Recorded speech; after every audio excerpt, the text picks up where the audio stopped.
निर्भीड निष्पक्ष वृत्तांकनाचा बुलंद आवाज, राजसत्ता न्यूज। पठार भागातील रणखाम येथे मान्सूनपूर्व पावसाचा प्रकोप, विजेच्या कडकडाटासह वादळी वारा व पाऊस यामुळे अनेक शेतकऱ्यांचे मोठे नुकसान झाले आहे। यावेळी अनेक ठिकाणी झाडे कोसळली तर काही ठिकाणी घराची छत उडून गेली।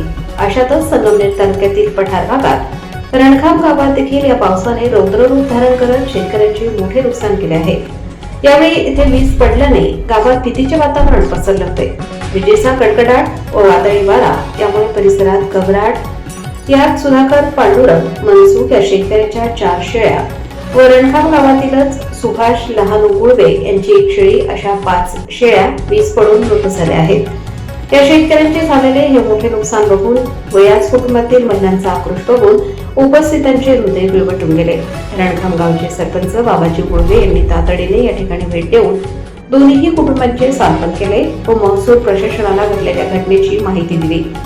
सदर घटनेचा तात्काळ पंचनामा करून दोन्ही कुटुंबांचे झालेले लाखो रुपयांचे नुकसान शासनाने द्यावे अशी मागणी रणखाम गावचे सरपंच बाबाजी गुळवे व येथील ग्रामस्थ करत आहेत। राजसत्ता न्यूज ब्युरो, संगमनेर।